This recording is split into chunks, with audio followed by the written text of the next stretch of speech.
Okay, everybody. Good morning. It's morning time here, and probably I guess same time zone as me here in Oklahoma.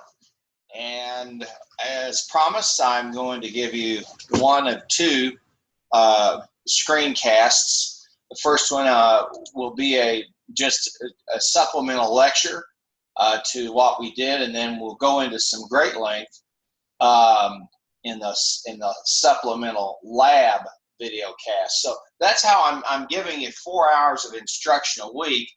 I take a couple of 2 hours, maybe 2.5 there in Oklahoma City at the BGCO, and then the other hour and a half I try to do a recording so that if you visit the class, you get that and the recording, or if you just want to see the recordings, as I said before in my intro video to the course, this is about flexibility. And I'm over here in student view. As the instructor, I can obviously I can go into one of two views. My view, where a lot of stuff is hidden from you, and then I can go back, and then I can go into your view. In other words, what you see on the screen. So this pink stuff you may see at the pink line says you're logged into the student view is precisely what's going on. And as I said before, we were going to talk about just do a quick, about 30 minutes or so overview or a lecture, excuse me. And as I had stated, running parallel to what you've been studying in Perelson in chapters 3 and 4 about IT and work life, I've had a parallel practical piece that looks at the advent of all of these resources and tools that we have to engage in data visualization. And I've got all types of resources. Here's one on charting and dashboard resources. I encourage you to take a look at that. I think we've gone into this looking at Tornado Town. This is an article at 538. 538 is a fascinating place to go to. They always have all types of data analytics on pertinent topics, great graphics, and really produce some tremendous visuals.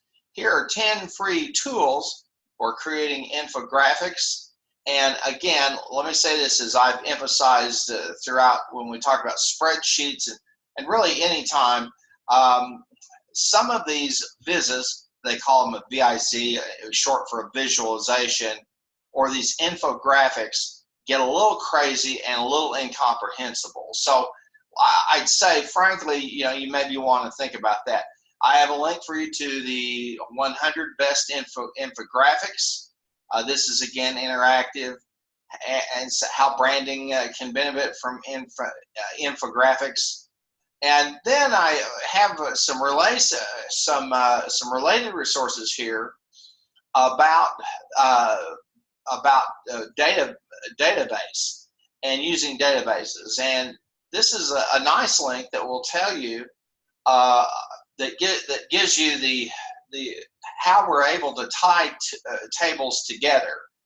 At their heart, computers operate on binary code, and what we literally do when we tie tables together, I take, as we've talked about, a primary key in one table, and I put that primary key into another table, then it's known as a foreign key, and I can link the two tables. We went through that Monday night. Literally, those data are correlated, and that's why you'll hear the use of correlated data, because we're literally matching spaces.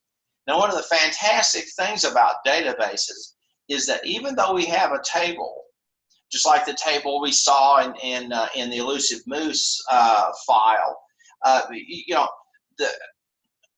the incredible thing is that when we run a query, unless we're running a query to append or update a table, otherwise we're drawing data from that table. We're not changing the table. We're not getting rid of it. We're producing what's known as a view, a picture based upon what data we took out of that table and also in terms of how he filtered and sorted it and worked with it. And that's why I've said, other than people, the most important resource for any company is information. I know there'd be people who'd say, well, it's money, but trust me, money doesn't do anything for you. So I've got a nice link here for you. And then here's a binary code table. It'd be, and take a look at. You're going to hear people at times talk about the normalization of tables and what that means. And what they mean is this, and this is called CODS 5 forms. There are 5 steps or 5 processes in which you make sure a database is normalized. Normalized means basically this: every record is unique. Every table deals with some specific set of fields, i.e. attributes, i.e. variables that are specialized, and that's really all there is to it. The tables that we have, like when we have a list of transactions, is really what, as we talked about before, is called a fact table, because we're drawing on different tables to fill it up. And we talked about that, the star schema, which again tends to be the typical way that these are the databases are designed. Finally, I have here from the Upshot, okay, and an interesting website to go to and take a look at. And of course, this is always changing. Now, one of the things I want to do to supplement the work that we're doing with databases is to take you over to a place where the end user creates all the data. In fact, there are really 2 of those places, okay? And I'm going to go to Amazon. You can see I've got it there in my tool, in my bar. And we're going to come right over to Amazon, and Amazon operates on what we call a recommendation engine. And the recommendation engine basically takes the data that you input in terms of your search for products, what you buy, etc., and matches that with other similar products. They have a whole way, and everything that you're seeing show up on this screen, okay? This screen is really a form, and you know, we talked about forms are the ways to input data into a table, and literally what Amazon has is this form, okay, and which you'll then fill up a table. And if I sign in on my account, okay, basically, you know, they have a Keith Harmon table or set of tables, and they just start, this form just starts populating it based upon my search, what I buy, what I don't buy, etc. Now, you'll also see some things here, okay, that are recommended types of things like the deal of the day, clothing. Here's a banner ad. Here's some of their Amazon basics that they want to sell, and then some more data down here. But this is really a form, okay, where you input. Now, we're going to do something interesting, and I'm going to put, I'm going to look for, let's look for books, and look at books. And now we go to another form, okay? That's why they call this a recommendation engine. What I'm doing, I'm making recommendations to 2 people. One to 2 sets of people. One to me, and the other to anybody who might have similar tastes. Because when I make a purchase, you all know this when you've been to Amazon, they'll say, well, people who bought this book or this product bought these other products. And of course, they're operating on the idea of complementary sales, cross-selling.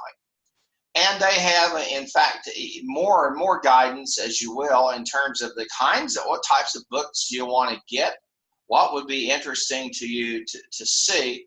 And they've got biographies and, these are probably the most popular genres that they sell. And so, and then they've also got some books they recommend to you. And you'll see some items I reviewed, and this should look very familiar to you. This is the Perelson and Saunders text that we're using in the course. And so, you know, that should be fun. So let's look at it for just a moment, and we'll go and take a look at it. There's the Perelson book. And you can get copies of it. And some new ones. There are a bunch of used ones. Obviously, I've been using this book for quite a while. One of the cool features that they use, that they add to this recommendation engine here in Amazon, is that they basically provide forms within a form. You say, what do you mean? Well, here's one. I'm going to look inside the book.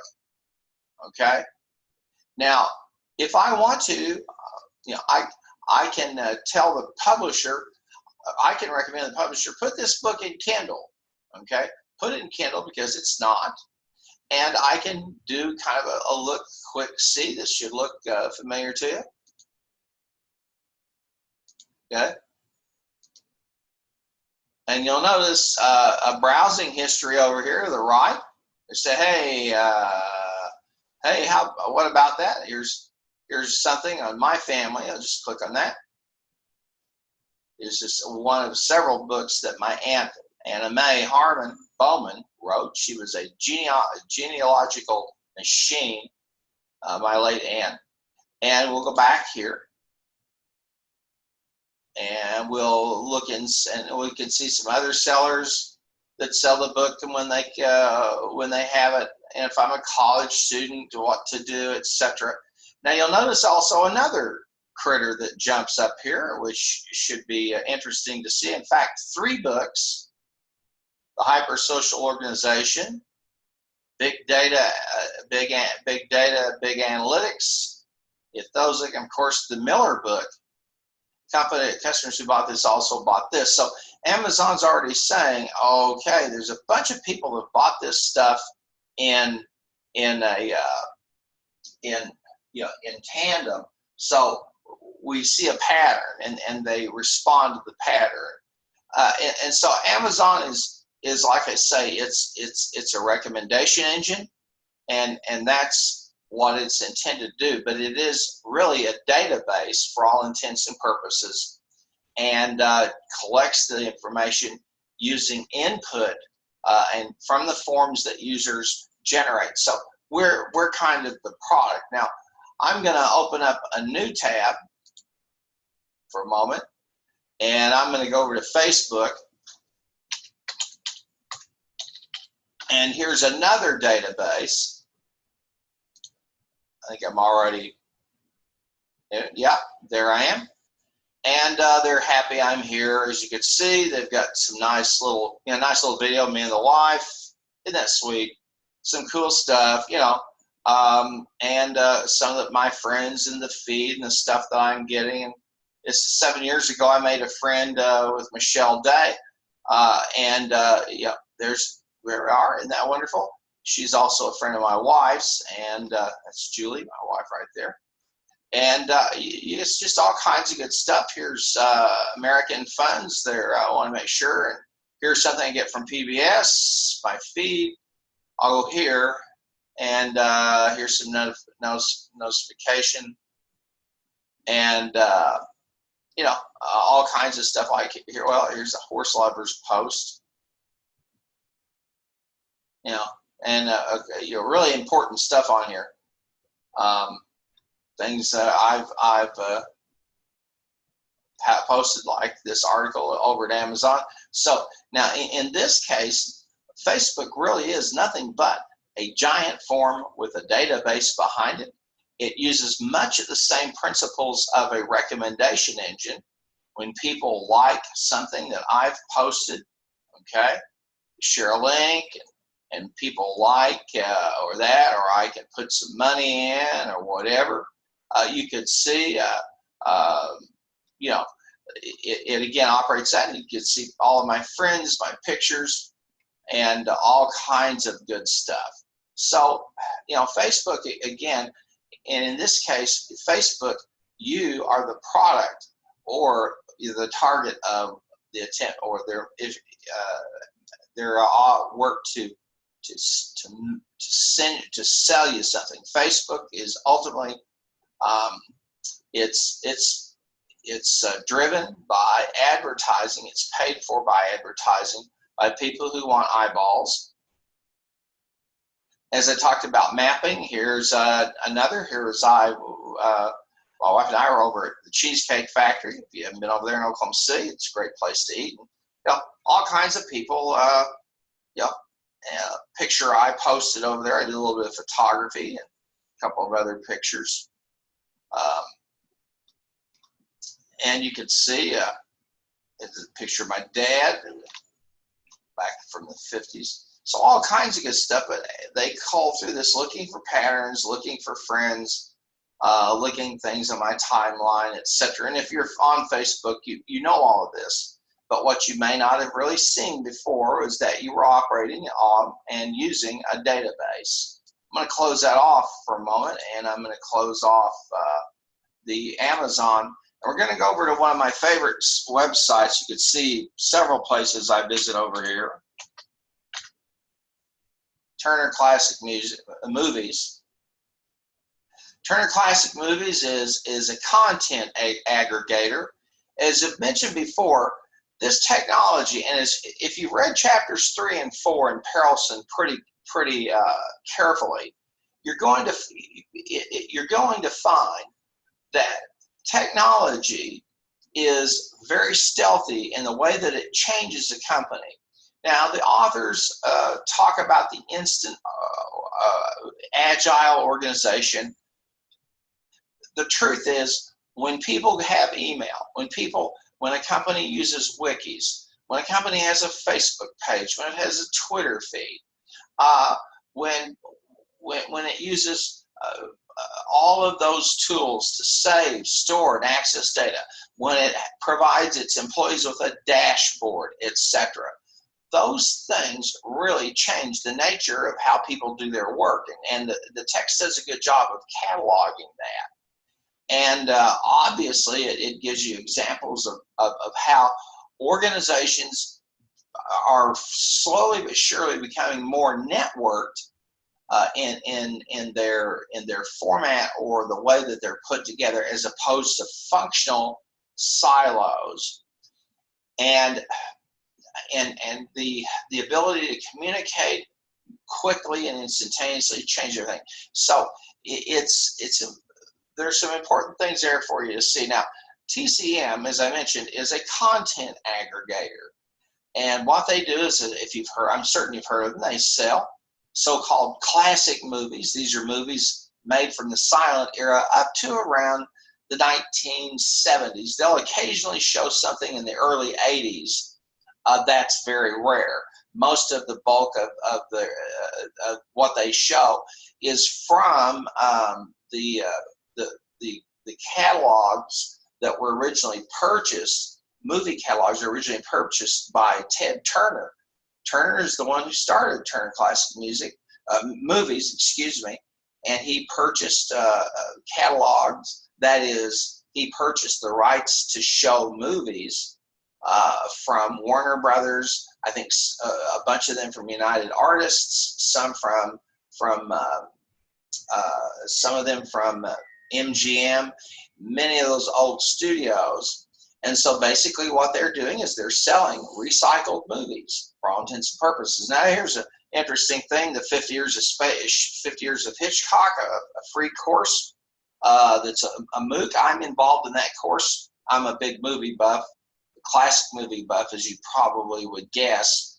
And you can see now they've got all types of features here, spotlighting what's going on, and they've got books and movies they're trying to sell you, and DVDs. And you'll notice here on the right hand side, if I want to watch live, I can.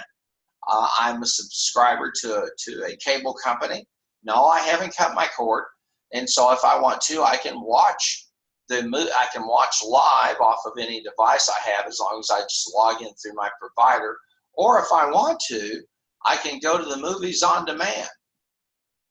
And movies on demand are typically movies that they're showing that week. Now notice here is a database, and they've got basically a form that really then lets you choose a form that generates a query. If you want to see them by actor, or you want to see it by title or genre, or however you choose to, that's up to you. Okay, so there's some interesting stuff there for you to take a look at. And of course, if you want to, then you could just watch the movie. So if you are like me and one of your favorites is Fort Apache, great movie, love that movie. Errol Flynn's in it, if I'm not mistaken. That's a good one. Gidget Goes to Rome, one of my movies from my adolescence. Obviously, you probably haven't even heard of who Gadget is. Gidget, the original TV Gidget, of course, was Sally Fields. Some interesting movies, as you can see, from the 40s, 50s, and little short films. These are when you went to the movies, they used to show newsreels and short films, and you can see here's one of my favorites, Magnificent Obsessions, an excellent movie.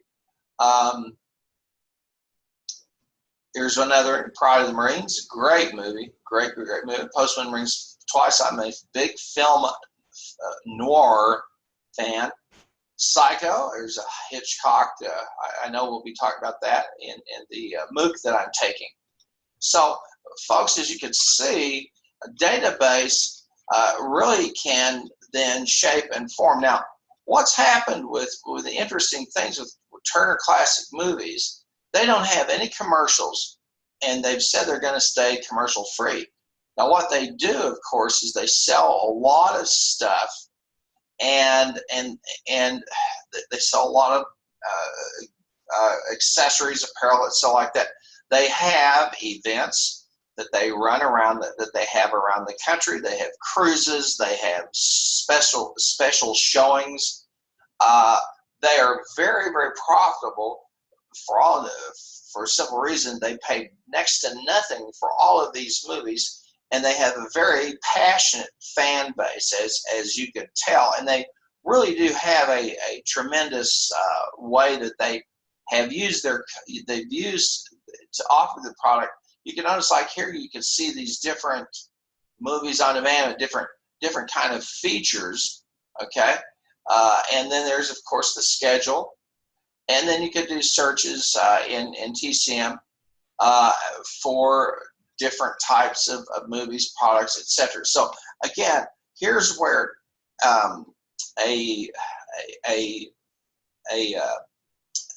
technology has really changed the company. In fact, the technology, the ability to put stuff on cable and now to stream stuff live is really just adds to their ability to sell these movies. And of course, you have them on cable. You pay a fee to cable to be able to have this and to watch it. And there's one of my favorites, the Nor Alley, that's on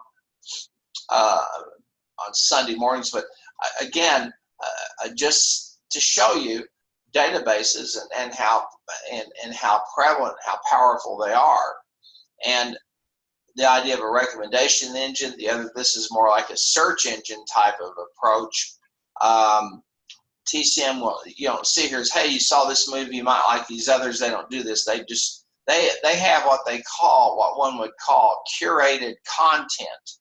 Okay, and if you've ever watched or heard of them, of course, you know the late Robert Osborne was the face of TCM. He would present an introduction and then maybe some exit comments about a movie. There are a couple of other people. Ben Mankiewicz is a younger guy. He's from a family of directors in Hollywood. The Mankiewiczes. He's a commentator. I have a young lady now, Tiffany Vasquez, who does Saturday afternoons to try to reach younger audiences. And you'd be surprised if you went into the discussion boards. You're going to find a lot of young people who enjoy these movies, especially the black and whites and the silence, because it's just so different. So again, this is how a database can be used, and how in this approach it's a curatorial approach. But not only do you have the experts or the film historians, etc., choosing and selecting films and choosing the star of the month and having these things like birthday tributes, movies about what stuff happening in restaurants, eyewitness. They're running these kinds of things. The bottom line is they also count on you, if you're a film fanatic, okay, to begin to curate your own set of movies and watch them on demand. Every time I watch one of these films on demand, my cable provider gets charged a fee, and of course my cable provider is more than happy to take that on, and we'll close this off here.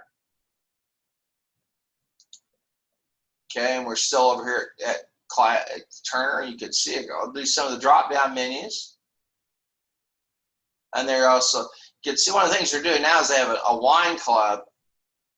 They also have several communities.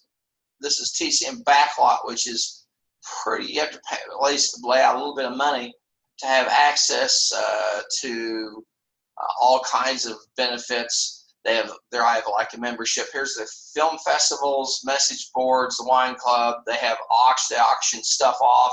Bonhams, it's an auction house. They move movie paraphernalia and memorabilia. Tours.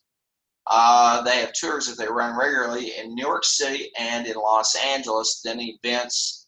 Then they have things like suggest a movie to show, because there will be over in the message boards. There will be the personal complaint. Gee, you haven't shown Gone to the Wind enough, or you've shown it too much. And again, as you can see, drop down menus. Add to your shopping cart. They've got mobile. You can go social. You can like them. You can see this is how a database is being utilized. This is from a curatorial approach, more of film experts and people who are putting that out there for you to watch in the community. And the blogs, they have several blogs that are operated. So again, just to reemphasize how powerful a tool a database is, many of these films now that they show are generate more money than they ever had. Now, probably because some of you are younger, much younger than me, I'm going to go to a place that probably many of you go to, and that's we're going to go to Hulu. Hulu is another one of these content aggregators, excuse me. Yeah, and they're a fee based, and you can get a month free if you want to. So they're selling that deal, and if you're not interested in that, you just go over to take a look at what they've got. And here they sell movies and television shows. And again, what you're looking at here is a form, okay? And they have more of an Amazon approach, and they're a content aggregator of all kinds of movies, television stuff. You got it. And as you can see below here is one of the ways that they give you a little bit of guidance on your form. Here's what's trending, what people are looking at, okay? As you can see, they've got lots of likes, lots of followers, and if you want to binge on TV shows, you can do that. You can see some movie trailers opening this week. Hulu's really, they've got clips from all types of, well, here it is. I mean, you can see it. And, CBS, all these, and they use the internet, the live streaming, and the ability to download stuff with high access high computing ability to download stuff with big broadband, good high-speed computing, high-speed computing and broadband, and they'll even let you drive it to try it. And then you can get your movies, and they're multi-device, so you can get them from anywhere. Okay, and these kinds of things are the same things that are happening out in companies, where people in companies, a big trend, bring your own device. So the IT people have to be able to communicate with folks who've got an Android phone, an Apple phone, a tablet, a desktop, laptop, whatever. And as you can see again, how databases just are so obsequious and how they're so infused. Now I'm going to go over to another site, and I want to talk with you again about using these databases. And I'm going to go over to Land Rover. Here's the official site. And again, my friends, this is a database, and with a form. And there's the familiar, these are magnificent automobiles. Let me say this, I can tell you from experience, they are worth every dime. I've been fortunate to have had some relatives who knew I had a great hunger for Land Rovers, and I own a Discovery Sport. It's a fabulous car. We have the stripped down model, so I'm not going around in a $100,000 car.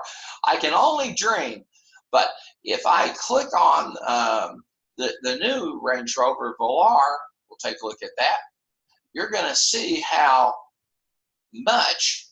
Now, of course, this is a recommendation engine as well as a curatorial approach. It's a combination of the two, where you can build your own new Range Rover Velar. Notice they give you all the technological wizardry you'd want.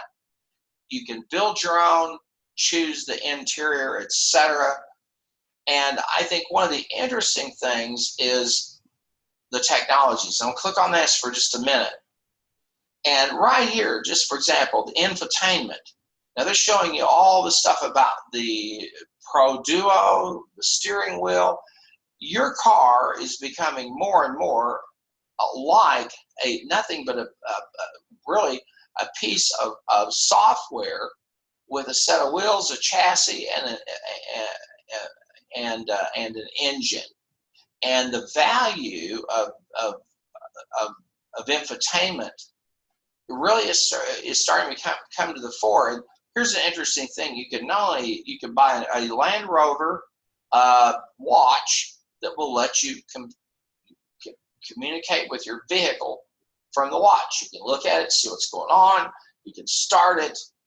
Incredible stuff. Now, one of my vehicles, it has this sensor where I can walk away and it'll lock itself. That kind of stuff. Those are conveniences.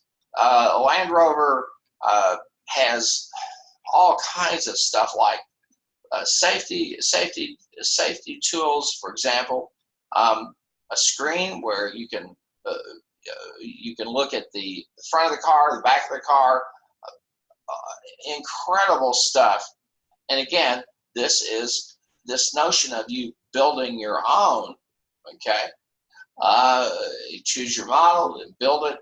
And again, now if you went to Cadillac or you went to any Chevy, anybody, Ford, they have the same type of site. Okay. And they'll have a film, and you can choose the specs, etc. And again, this is you building your car, choosing the kind of car, and they love this because you come in and do this, and then they build the thing, or you can build, and you probably would have to. I think you have to go to the dealer to actually execute a purchase, but you can have all the specs and everything that you want to order your car. They also have certified pre-owned vehicles, etc. So, I didn't want to belabor this morning, but I wanted to take a few minutes to talk about this use of databases and how we see some pure recommendation engine, another that's more curatorial, and one that's kind of a combination of taking you to a couple places. This type, a kind of combination of them. Okay, and I guarantee you, every time I'm over here clicking and stroking this, the analytics are being fed into Land Rover, and I'll be seeing some pop-up ads and maybe get an email, that type of thing, to look at, and I'll probably get an email that you know, to the extent that you know, we think you might be interested in our vehicles, etc. I can tell you this: when my wife and I bought our vehicle, we went home with the sales brochures, and one of the things I noticed, and this is where technology is just incredible. They have sales brochures for every color combination for every vehicle, and so like the one we had, they sent us home with a book to look at, you know, with their advertising materials to look at, that had nothing but the car we looked at. And that's just an ingenious marketing approach, just about as slick as you can get.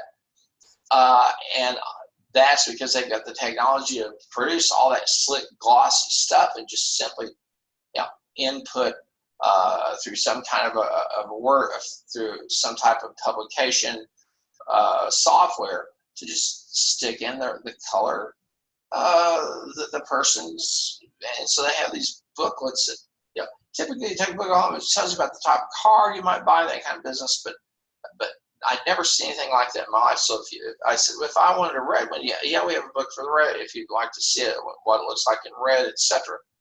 Amazing stuff. We just don't have any idea of where this is all going to take us.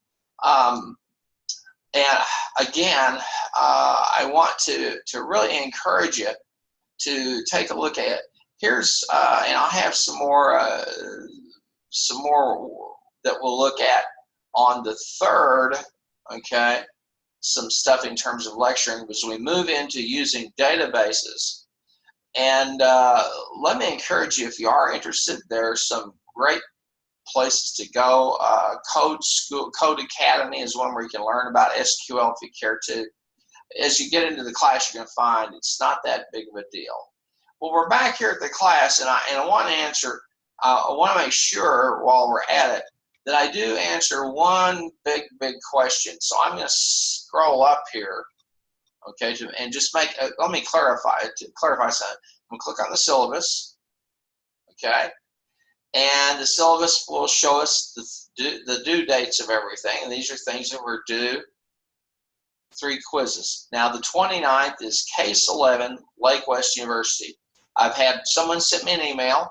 I think it was Stephanie. So Stephanie, thank you for the prompt, and I believe it was you. Folks, for this assignment, I want you to go over into the files and upload the Lake West solution. Okay, that's over there. Now, then on the 6th of July, you have 3 database uploads, and we talked about that yesterday, and those are Monday, and those are the 3 files that we worked with on Elusive Moose. Okay, now I label these, okay, but it just depends upon how fast we go, how slow we go. So I always want to make sure you know. So the 3 files that we had, the Elusive Moose, the database, Elusive Moose, just the plain Excel file, and then that Moose extended file. Those are the 3 files to upload for the workshop credit, and we'll be doing some more work with that in the supplemental lab that I'll do today or tomorrow as I talk some more about databases. Well, I hope that was interesting to you. A nice little trip to see and to see how powerful database and the concept is. And again, if I don't get a chance to, or I don't think I'll forget it, but let me say, coming up next week is July 3rd, and I'll be sending out an invitation for people who want to beam in live on the 3rd. I realize some of you, it's the 4th of July, and you might be traveling, whatever. So I understand that. And again, I'll video cast live. I probably won't record that session. I also wanted to just take this opportunity to send everybody an email. I'm glad to see the discussion board starting to light up as you guys are starting to work together on your group software project. And I want to say, as I've looked at some of the case, I'm looking forward to seeing your case follow-ups. I know they're going to get a little better each time, and I think you're going to find some very interesting cases. I like the addition of Perelson and Saunders that we use, because I think it's really a classic text on IT and how to use IT. And as you can see, just what we're doing right here, where I'm basically recording a screencast that anybody in the world can see, because this will be posted over at YouTube. I'll record, save it, and then upload it to YouTube. Anybody can see it. So you can see how that changes just the business I'm in, the industry I'm in of education, universities. And I've worked for a couple of universities, one that was completely virtual, and that was a fantastic experience. So the technology is so stealthy in the sense that we use it, and then things start to change in the way people relate to each other, or how people collaborate, how they work, how chains, lines of communication get formed, etc. And again, we're always going to see that business diamond, okay, overlaid. And you want to go back always to that business diamond, that figure, and take a look and say, okay, how is this relating? How are people using databases to do this? And then we'll do a lab supplement. We'll finish off Elusive Moose and talking about it. And again, I thank you so much. I hope you have a great week, and have a good one. So I'm going to stop the share now, and then I will stop the recording, and I'll be back on. I'll do a supplemental lab recording, and then I will be on next Monday night, which is the 3rd. So I'm going to stop the share and then end the meeting. Have a good one, everybody.